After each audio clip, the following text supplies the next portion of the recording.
A grande verdade está prestes a ser revelada. Várias pessoas ao redor do mundo estão se preparando para recebê-la. Contudo, há seres nas sombras que não querem que algo assim venha à tona. Enquanto o maior gênio que já existiu prepara suas últimas palavras, os demônios querem pará-lo. Dessa vez, não será um, mas sim os 5. Afinal, as estrelas começaram a se alinhar. E diferente do que todos nós pensávamos, o capítulo 1109 não vai ser ainda uma grande revelação, mas sim uma preparação para o que está por vir. E devo admitir que não serão só os Chapéus de Palha que pagarão por essa revelação. Estou pensando que Mustafá não ficará nada feliz e jogará sua raiva no mundo todo. Mas não se enganem, a gente continua exatamente de onde paramos. A princípio, o Dr. Vegapunk, o maior gênio de todo o mundo, a pessoa responsável por trazer parte da tecnologia do século perdido para a era atual, está possivelmente morto. E graças a isso, uma tela apareceu onde ele, Shaka e Pitágoras estão preparando para dizer alguma coisa.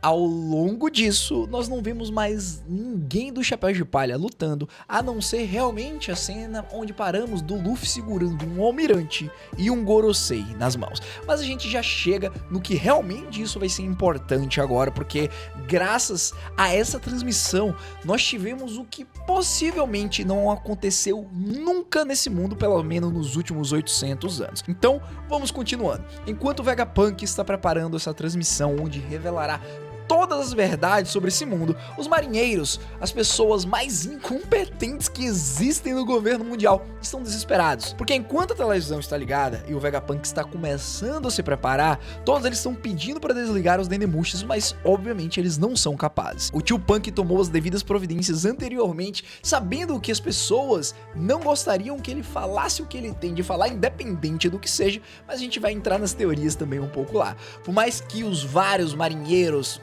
agentes do governo, tentem fazer alguma coisa, nada acontece. Nesse momento nós vamos para a cena do Luffy gigante, onde ele olha para o lado sem entender muita coisa. Imagina só, Chapéu de Palha já não tem uma inteligência muito saliente, digamos assim.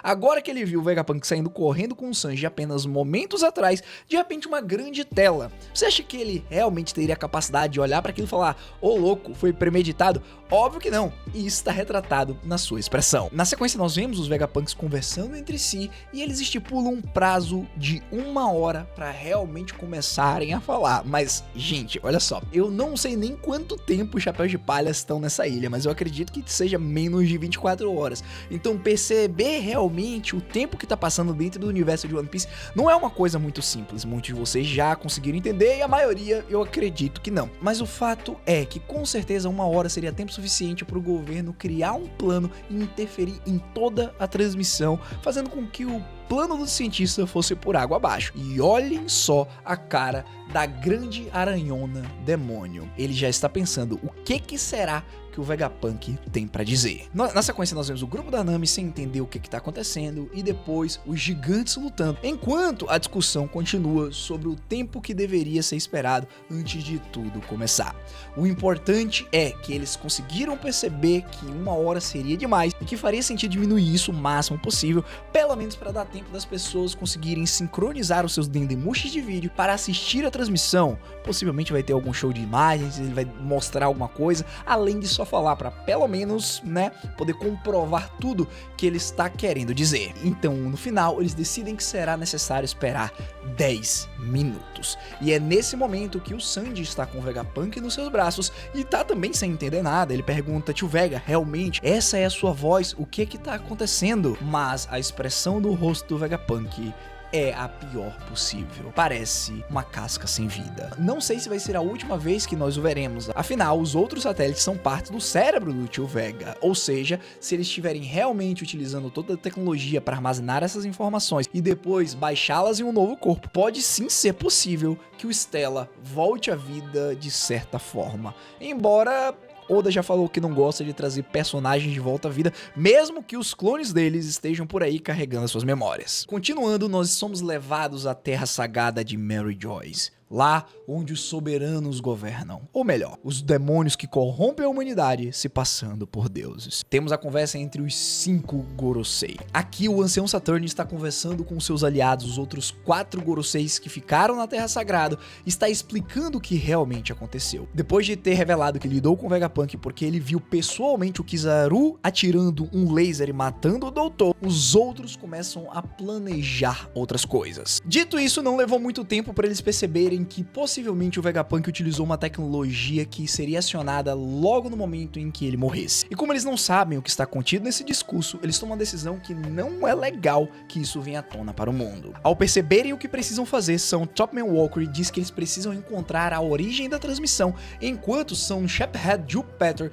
diz que pode ser lá no Labo Phase em Egghead. Porém, está protegido pelaquela barreira que todos sabemos que quem passa explode. Só que independente de qualquer coisa, nesse ponto, eles estão em Mary Joyce. O que eles poderiam fazer? Porque por mais que eles estejam planejando tudo, Vegapunk está pensando em fazer um cafezinho enquanto espera os 10 minutos passarem. Afinal, ele diz que é bem provável que alguém consiga fazer alguma coisa nesse curto intervalo de tempo. Enquanto isso, nós estamos vendo todo o mundo, desde Dressrosa, passando pelo North Blue, East Blue, West Blue, Ilha Kamabaka. Todos conhecidos do Luffy e do Chapéu de Palha estão curiosos para saber qual vai ser a grande revelação do Vegapunk. Logo no primeiro momento nós vemos uma cena engraçada do Léo e da Rebeca conversando, porque o pequeno Totata diz que a pessoa que está na tela é o velho que o Luffy raptou, e a Rebeca simplesmente fica incrédula dizendo: não é possível que você acreditou em outra fake news do jornal. Para com isso, é o Luffy que nós estamos falando, ele jamais faria algo desse tipo. Enquanto isso, nós também vemos o Kairos ao lado deles preparando toda a transmissão. Na sequência também, lá no East Blue, na Vila Fuchsia, nós vemos o prefeito conversando com os cidadãos, porque lá eles não têm tanto dinheiro pra comprar realmente um dedemushi de vídeo, e ele tá perguntando quem é que vai pagar por isso, afinal só o áudio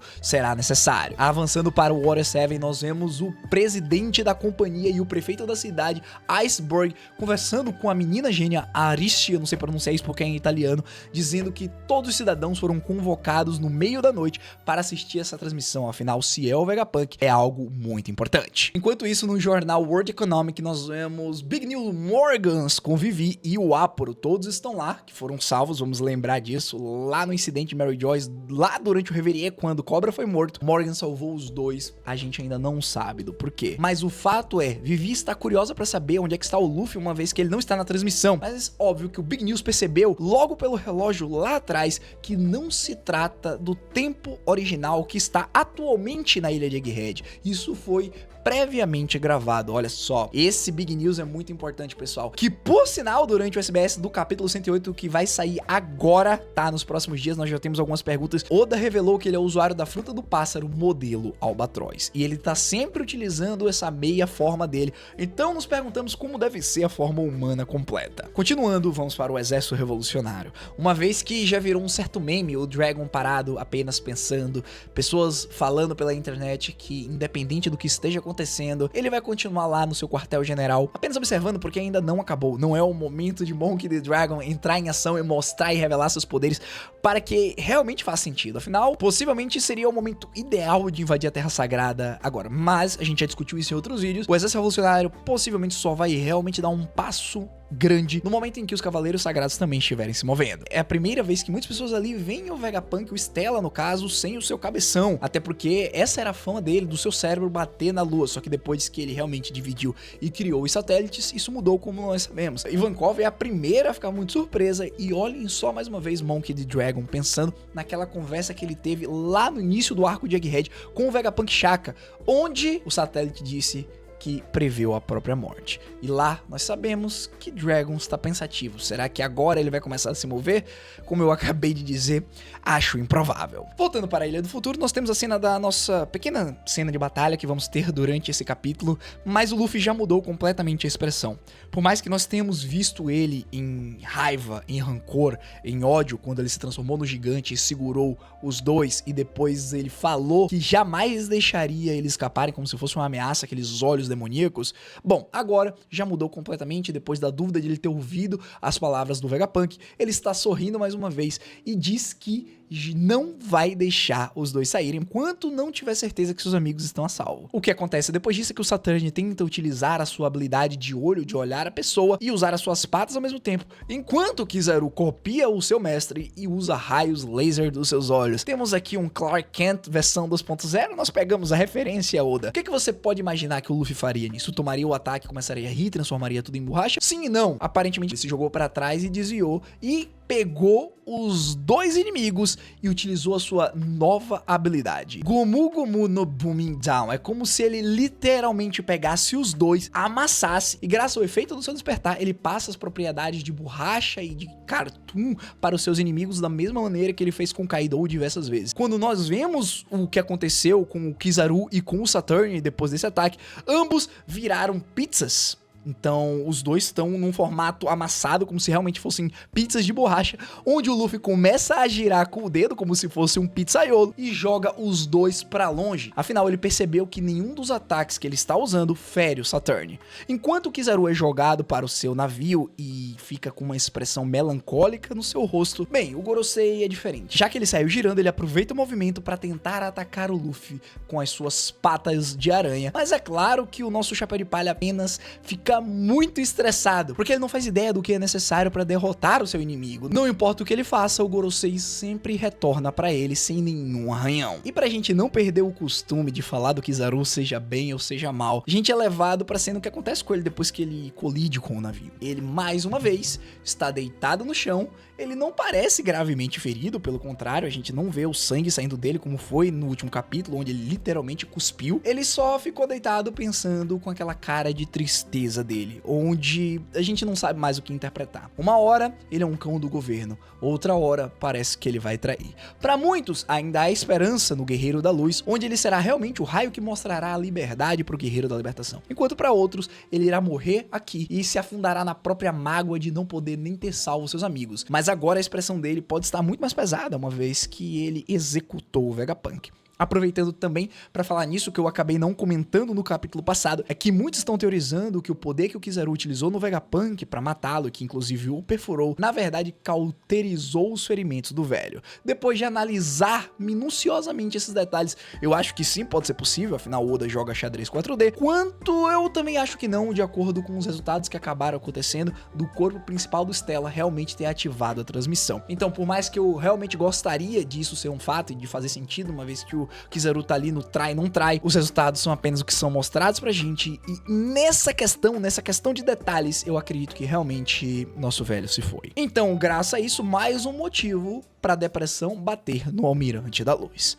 Bom, se ele vai fazer alguma coisa de verdade ou não, a gente já não sabe, porque cada capítulo que se passa se torna mais cansativo vermos o Kizaru no estado em que ele está. E graças a isso, nós continuamos com a luta do Luffy versus o Deus Guerreiro da Defesa Científica. Enquanto o Luffy está ainda desesperado tentando acertar vários golpes no ancião, Saturn está utilizando uma espécie de telepatia que a gente possivelmente não tinha pegado lá no início do capítulo, mas fica claro agora no final, onde todos os Goroseis conseguem se comunicar pela mente. Cara, isso é muito roubado, sim. Eles podem estar onde estiverem e eles têm um certo vínculo, afinal, todos são planetas.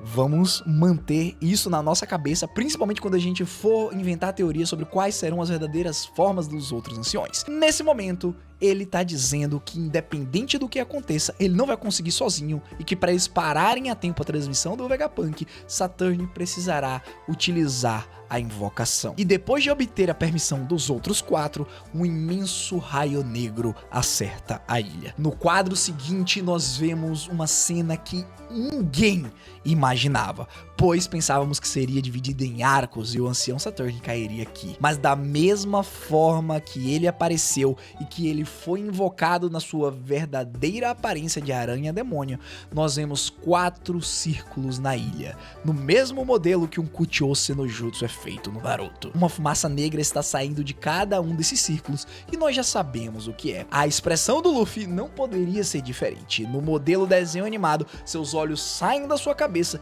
e ele se pergunta o que é que está acontecendo. Mas nesse momento, possivelmente vários raios de haki estão saindo. Sanji fica surpreso também, porque no momento em que ele olha pra trás, ele percebe que foi exatamente a mesma coisa que aconteceu com o Saturn. Ou seja, os outros 4 estão vindo. E como mensagem final, nós temos: os planetas estão alinhados. Você sabe muito bem o que isso significa, né? Luffy pode até ter sido forte o suficiente pra segurar o Gorosei na sua forma despertada demoníaca completa junto de um ancião, mas sinceramente, eu não espero que ele possa ser suficiente pra segurar os 5 de uma vez.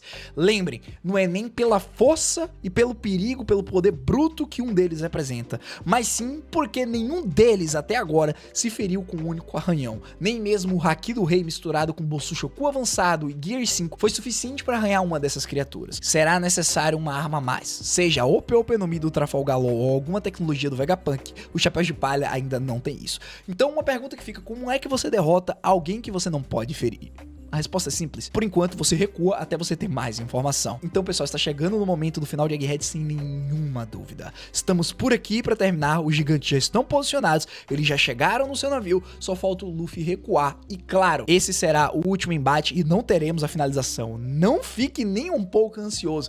Pelo contrário, a Ilha do Futuro será exterminada nesse exato momento. O Booster Call pode ter sim falhado, mas nada nem ninguém sobrevive aos 5 Gorosei juntos. Afinal, eles são os 2 braços, as 2 pernas e a cabeça do Rei do Mundo e o Demônio Supremo e Musamá. Uma coisa triste pra dizer pra vocês é que, infelizmente, nós teremos pausa depois de 3 semanas de capítulo, que não é nenhum problema, deixa o Oda Sensei descansar, enquanto nós paramos um pouco, respiramos e tentamos analisar quais serão as nossas próximas teorias e nossas próximas discussões que temos pra trazer. Espero que vocês tenham gostado do capítulo. Deixa aqui embaixo o que vocês acharam, porque é muito importante pra gente já começar a ir bolando novas estratégias sobre o que a gente fala do mundo de One Piece. No mais, muito obrigado, espero que vocês tenham gostado dessa narração, dos meus comentários. Não esquece de se inscrever no canal e deixar o like. Foi um prazer. Gente, Hashira falando vazando. Eu fui.